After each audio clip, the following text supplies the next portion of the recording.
This is TechCrunch.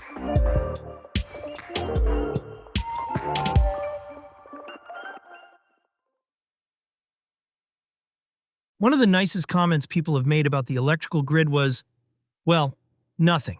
The grid works best when it fades into the background. That low-profile status has changed in recent years as fires in California and freezes in Texas raised awareness of the electrical grid. But it was in 2025 when the electrical grid and concerns about demand, supply, pricing, and the strain on natural resources moved into the spotlight. And a new batch of startups have emerged with a software as a solution pitch. Electricity rates are up 13% in the US this year, driven by an AI boom that has seeped into unlikely places, including repurposing supersonic jet engines for data center duty and working on beaming solar power down from space. And that pace of growth isn't expected to slow. The amount of electricity data centers use is projected to nearly triple in the coming decade. That forecast has fueled consumer frustration around pricing and drawn the ire of environmental groups that have called for a nationwide moratorium on new projects.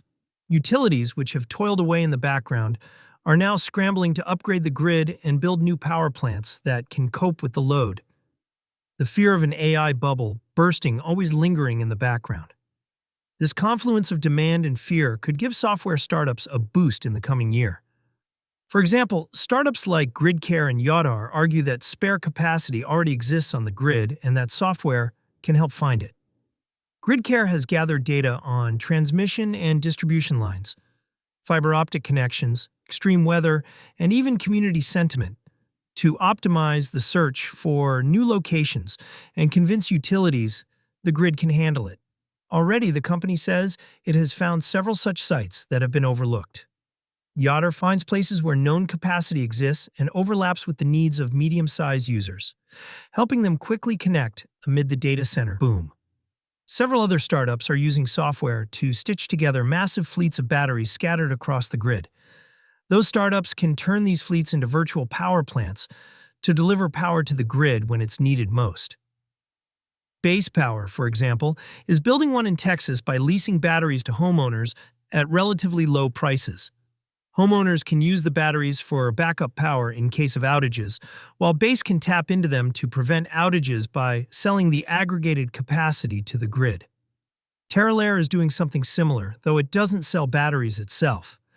Instead, Terralayer uses software to bundle distributed storage assets already installed on the German grid. Other startups, including Texture, Uplight, and Camus, are developing software layers to integrate and coordinate distributed energy sources like wind, solar, and batteries. The hope is that by orchestrating various assets, they will idle less and contribute more to the grid. There's also some hope that software can help modernize some of the more outdated parts of the grid. NVIDIA, for example, has partnered with EPRI, a power industry R&D organization, to develop industry-specific models in the hopes they will improve efficiency and resiliency. Meanwhile, Google is working with the grid operator PJM to use AI to help sift through its backlog of connection requests from new sources of electricity. These changes won't happen overnight, but 2026 could be the year when they begin to take hold. Utilities tend to be slow to adopt new technologies because of concerns about reliability. But they're also slow to invest in new infrastructure because it's costly and long-lived. Ratepayers and regulators have been known to balk when such projects begin to affect affordability. Software, though, is cheaper, and if it can clear the reliability hurdle, the companies offering it will have a good chance of gaining traction, and that could benefit more than the startups hawking software. Ultimately, the grid is going to need some refurbishment and expansion. Given the number of planned data centers and the electrification of broad swathes of the economy, including transportation, heating, and more, we will need more power.